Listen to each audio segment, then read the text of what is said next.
అంటే మనలో మన మాట పాకిస్తాన్ ఇండియా మీద అణుబాంబు వేసింది అనుకోండి, ఏమవుతుందంటారా? అయిపోయి అణుబాంబా అని కంగారు పడిపోకండి. ప్రజెంట్ ఉన్న సిచ్యువేషన్లో పాకిస్తాన్ చచ్చినా పని చేయదు. కానీ ఒకవేళ పాకిస్తాన్ ఆ పని చేస్తే ఏమవుతుందంటారు? పోనీ నేను చెప్తా వినండి.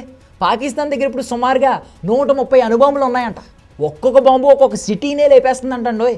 అంటే 40 నుండి 50 కోట్ల మంది మనోళ్ళే చనిపోతారు. ఆ శవాల్ని మోర్చరీకి తీసుకెళ్ళాలంటేనే చాలా రోజులు పట్టుద్ది. ఇంకేముందండి, దేశం అంతా శ్మశానంలా కనిపిస్తుంది. ఇంకా అయిపోలేదండి, రేడియేషన్ వల్ల కూడా చాలామంది చనిపోతారంట. దానికి తోడు అణుబాంబు వేస్తే మొక్క కూడా మొలవదంట.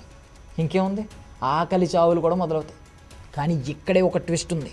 పాకిస్తాన్ 130 బాంబులు వేసినా ఇంకా కొన్ని కోట్ల మంది భారతీయులు బ్రతికే ఉంటారంట. కానీ దాని తర్వాత మనం చేతికి గాజులు దొడుక్కుని కూర్చోం కదండి, మనం కూడా పాకీ దేశం మీద అణుబాంబులు వేస్తాం. అప్పుడు ఉంటుందండి అసలు మ్యాటరు. మనం కొంతమంది అయినా మిగులుతామేమో కానీ పాకిస్తాన్లో మాత్రం ఒక్కడు కూడా ప్రాణాలతో మిగలడంట. మనుషులే కాదు, చీమ దోమ ఏది మిగలదు. ఇంకా క్లియర్గా చెప్పాలంటే ఇక్కడ పాకిస్తాన్ అనే ఒక పాకీ దేశం ఉండేది అని చెప్పుకోవడానికి కూడా ఒక్కడో మిగలడు. కాబట్టి ఎప్పటికైనా పాకిస్తాన్ అన్నీ మూసుకు కూర్చుంటే బెటర్ అండి. కాదు కూడదని కాలు దూతే మాత్రం మా భారతీయులు మంచోళ్ళమే కానీ చేతకానోళ్ళం కాదు కదా. తరువాత ఇంకా పాకీ దేశం వల్ల కర్మ. అర్థం చేసుకుంటే ఇక్కడే ఉంటారు, లేకపోతే సరేలేండి. మీకైతే అర్థమైంది కదా మ్యాటర్. మరి నేను ఉంటానే.